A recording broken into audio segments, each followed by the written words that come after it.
whenever you're creating a graph, one of the first things that you want to do is come up with the zeros. In this case, very easy. Set it equal to 0. We have a GCF.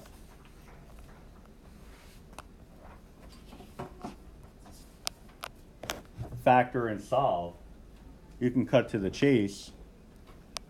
X would be equal to 0 and plus or minus 2. All right, which is really nice because the closed interval is telling us that I need to start and stop at -2, +2. Right, so that's good news. It's also a cubic function, and we know what those look like. All right, so I know that this is going to have x-intercepts at -2, +2, and 0.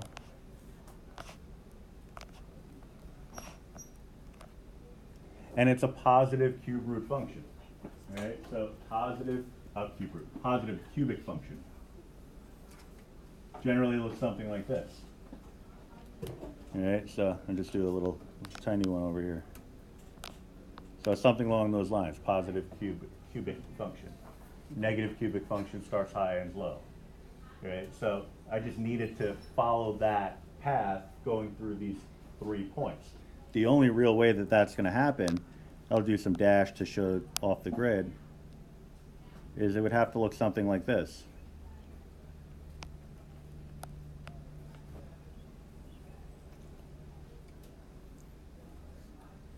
All right. Now, the one question would be symmetry, because I'm looking at the diagram I just drew, and I'm looking at something that I created just without a calculator to appear as if it has equal parts positive and negative area. But is that really true? Maybe, maybe not. By looking at the function, I can tell that it definitely is true. All right. We know that even functions have symmetry over the y-axis, but odd functions have symmetry through the origin. This is an odd function.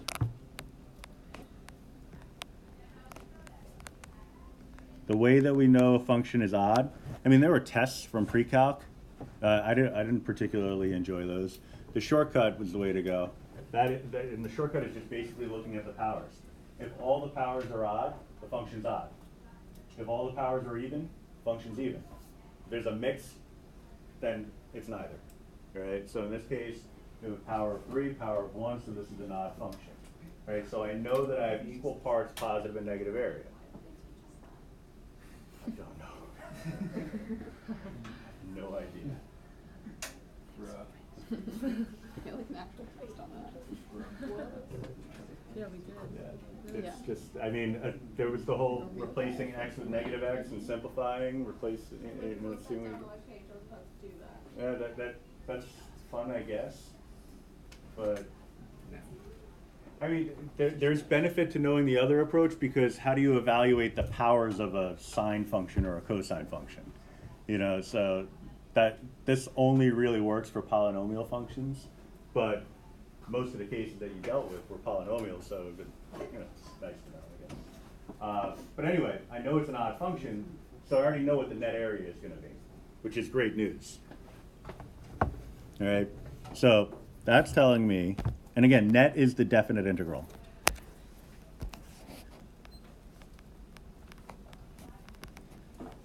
So going from -2 to 2, my function x cubed minus 4x dx, so the area contained between that function and 0 is going to be equal to 0.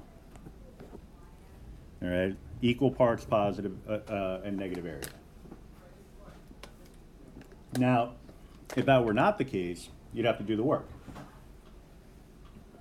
Right? So you have to integrate and substitute. Not crazy, but not as easy as just stating that your answer is 0. Now, when you're looking for total area, what I'm looking for is the absolute value of each area added together. All right, so what that equates to is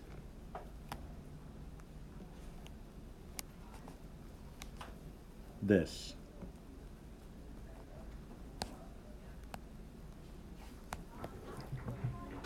So we're basically treating negative areas as if they were positive, and then accumulating all those new positive areas.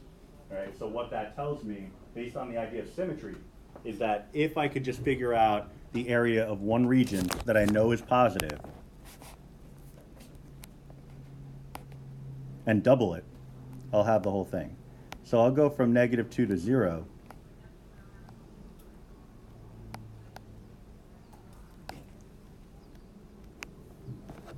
And when I figure that out, double it, and I'll have the whole shebang. All right. So that just means I gotta do a little more work, but it's nothing too crazy. Well, you know, maybe we'll just do that on the calculator because I need to show you the shortest of the shortcuts when it comes to this.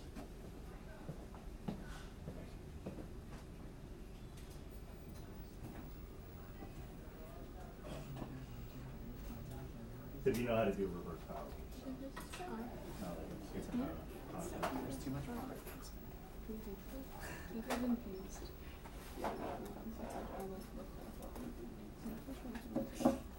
All right, so pop in the 2. I mean, you could double your answer after the fact. You could also do it in one shot. Math 9. Type in the -2, the 0, your function, x cubed minus 4x, and the x.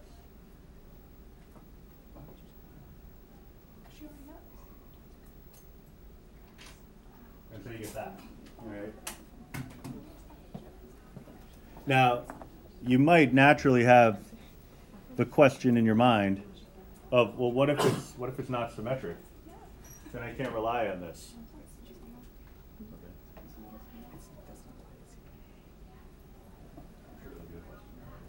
So, if you don't have symmetry, then this method is not as useful as you might think, because you can't guarantee that just doubling one area is going to give you the whole thing.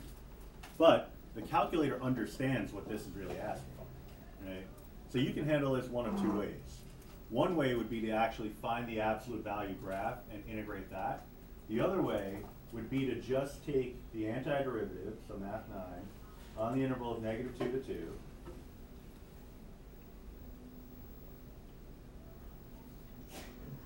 x to the 3rd minus 4x,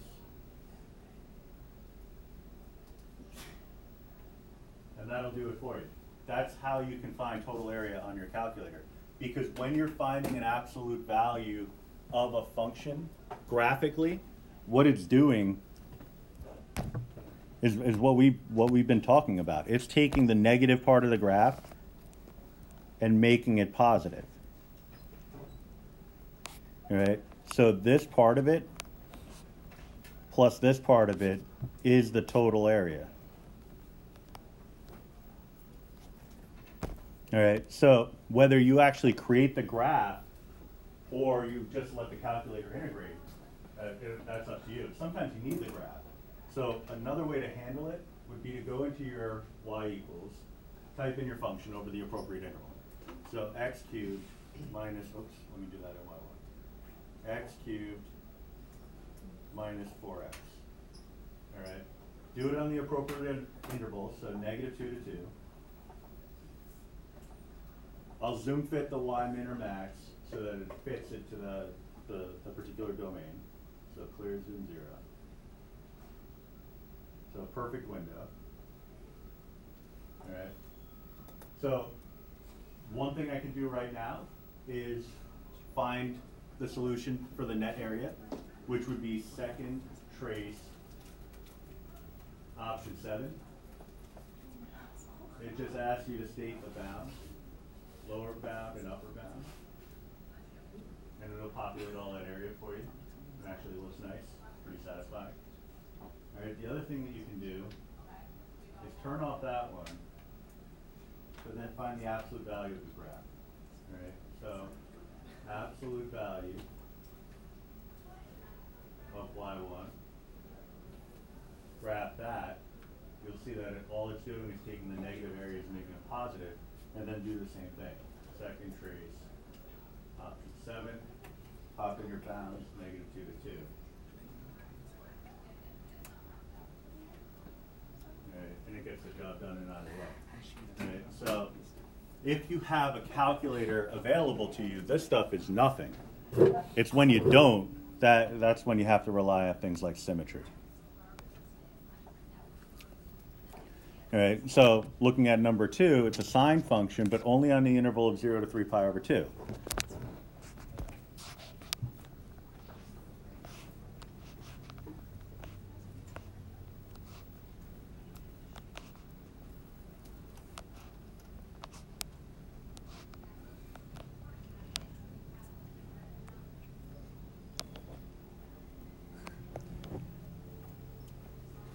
Okay, so this is what it would look like if we were just looking for the net area.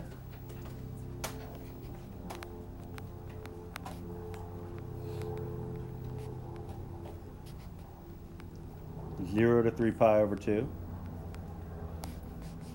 sine x.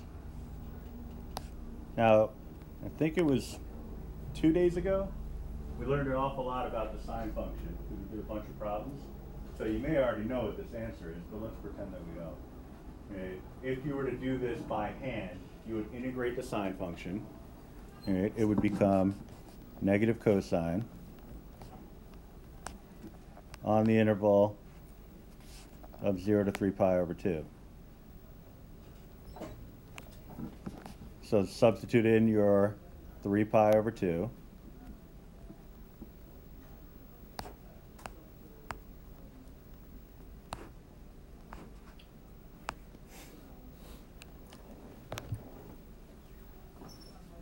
What is the cosine of 3 pi over 2? 0. Yeah, so 0 plus 1 is going to equal 1. So the net area is equal to 1. All right, now, using really deductive reasoning more than anything else, and, well, maybe not as much as prior knowledge, you could figure out what the final answer for total area is, even if we hadn't seen that previous type of problem, because total, again,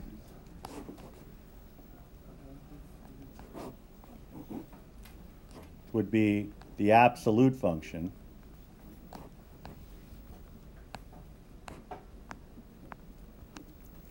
all right, but if we know that these are 3 equal parts, and one of them is negative, but somehow the net is equal to 1, what does each part have to be equal to?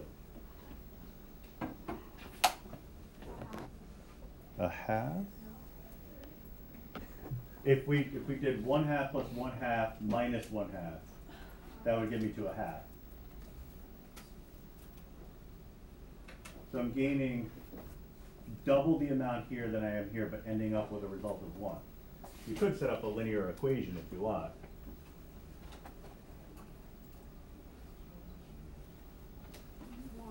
Yeah, each part has to be equal to 1. That would be negative 1, though. Negative 1. All right, because 1 plus 1 is 2, minus the 1 gives you the net of 1.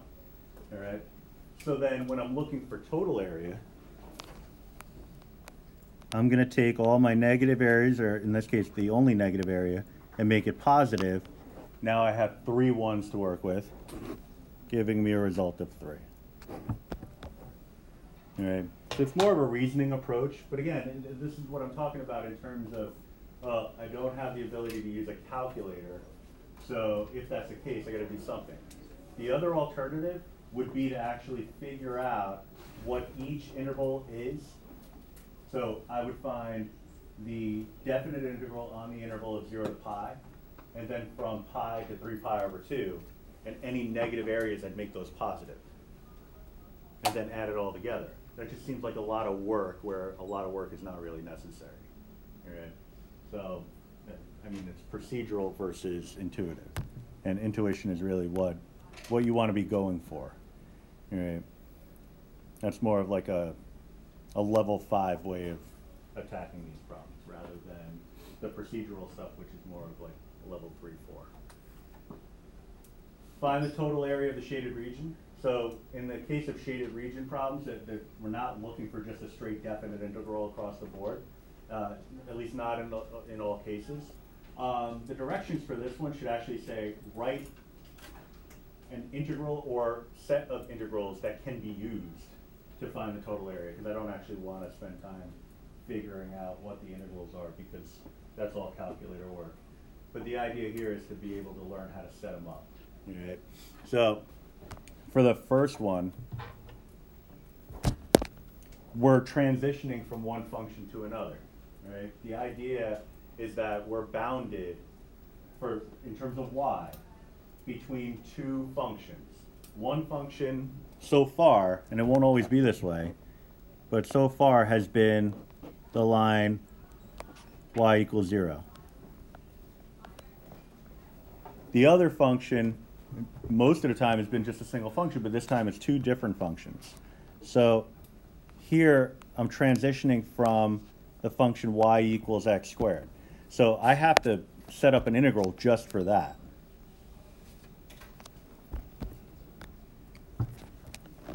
All right, now this entire bounded area is above the x-axis, so I don't have to worry about absolutes. If you put the absolutes in, you're not wrong. If you're looking for total area, you might want to play it safe and put the absolutes in. You'll never be wrong if you do that. All right, so on the interval of 0 to 1, I have x squared minus 0 if you want, but it's not really necessary, dx. Plus, now I have to account for the other piece. The other piece is this linear function that's represented by this equation. Now, when you're dealing with a linear function, it's most often going to give you a triangular or rectangular region. If that's the case, we've already satisfied the idea of incorporating an integral.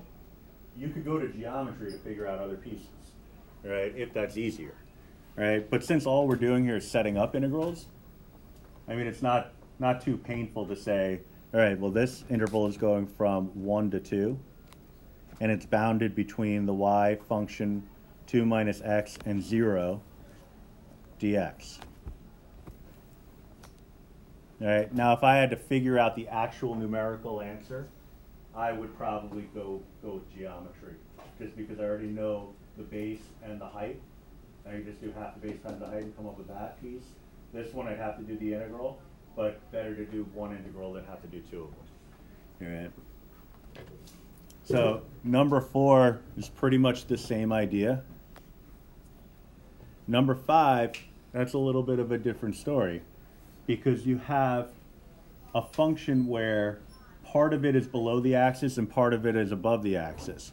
But the good news in this case is it's the same function throughout. All right, so I can do this with one single definite integral to come up with the total area. Going from 0 to 3, what should my integrand be? Absolute value of x squared minus 2x dx. All right, because what that's going to do again is it's going to take the negative area and make it positive, and then accumulate all of this stuff, which is what we want. All right, giving us positive results. All right.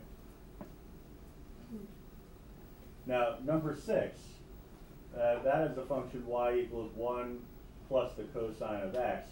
Now, the definition of a definite integral is telling us that we're taking the area between the curve and the axis.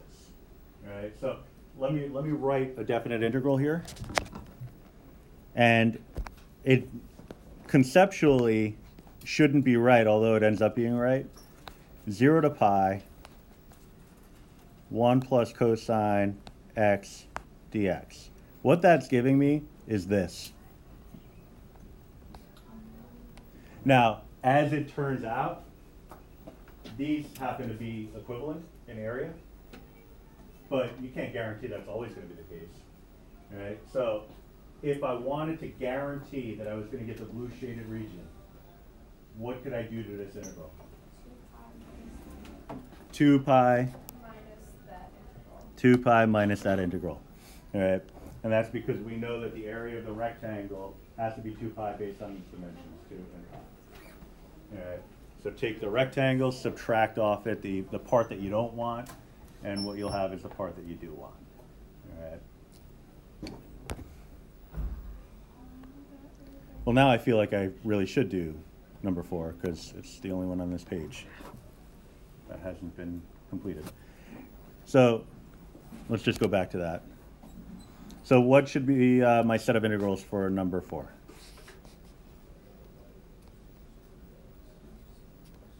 Square root of x dx over what interval? 0 to 1 plus